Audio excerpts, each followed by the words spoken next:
The smoking Faye couldn't wait to wake up and get the first cigarette. The smoking seemed like it calmed my nerves. I thought it was the one thing that kind of kept me going, and little did I know that it really held me back. I didn't want to be controlled anymore. I was addicted. I was absolutely addicted. I could not stop on my own. I didn't realize that what I was doing was stepping into a cage, shutting the door behind me, and I threw away the key. I was desperate to change, and that's when I made my call. When I called 1-800-QUIT NOW, I talked to someone who was very well trained and said, you know, we help people like you every day. And every single person who calls in has strengths that they bring to the table to help with their quit. Faye had a lot of those. She's very proactive. From her first call, she was already talking about not smoking in her house, not smoking in her car, and sort of tobacco-proofing her environment, which is one of the essential parts of a quit plan. I would always email them once a week or once every 2 weeks and say, okay, guess what? I've made it through the first week, you know, and then they would email me back and say, we're so proud of you. It's a combination of having the medication to take care of the nicotine withdrawal and the coaching and the attitude. Studies have shown there's a significantly higher rate of effectiveness with the coaching combined with medication. For her, this wasn't just she quit smoking, but everything else was the same. She was talking about lifestyle changes at that point. I took my morning routine and totally changed it. So what? I gained a few pounds in the first couple of months. I wanted to get over the really hard part first. And then I said, now I'm going to work on the physical aspect of it. And it is a total lifestyle change. And I have to admit that it's one that I'm very proud that I made. You have to decide that this is my day and I'm changing because I want to. This is what I want to do with my life. And what I want people to know is that your life can be so much better. Every coach that called me knew me personally.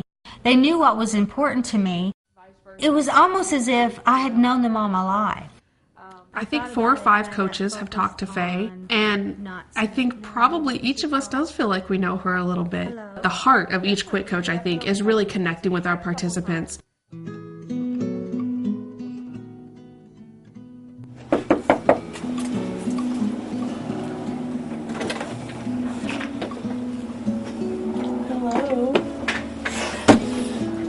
Oh my God, I'm so glad to see you. It's so good to see you.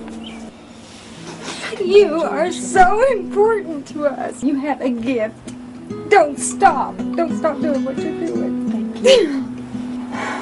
Thank you. I am smoke-free.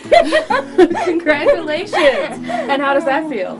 Awesome. That's excellent. Absolutely That's excellent. wonderful. I'm so glad to hear it. Congratulations. Thank I mean, you. this was you, Faye. You did this. I knew that you were somebody that was on the other end of the phone that just cared about me. Absolutely. Absolutely. I wasn't alone. I was never alone. No.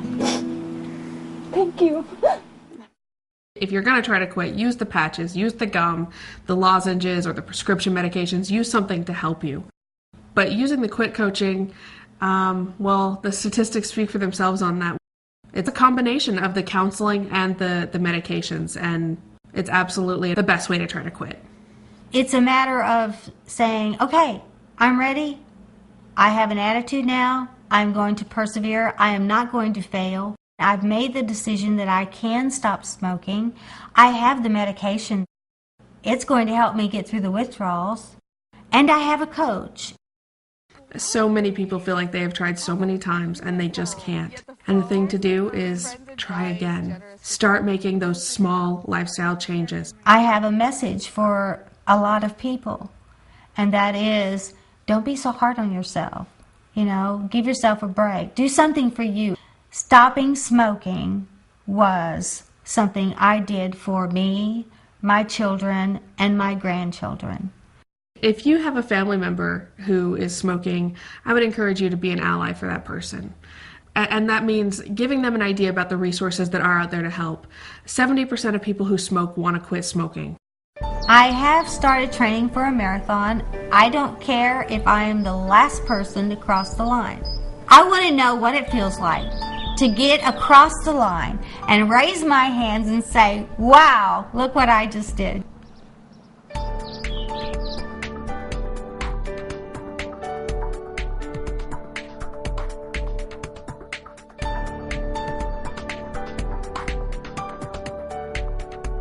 "37 years. Yeah. You know. And what are you going to do with your 37 years of non-smoking? Hopefully run a lot of marathons. Excellent, excellent. But I really couldn't have done it without the coach.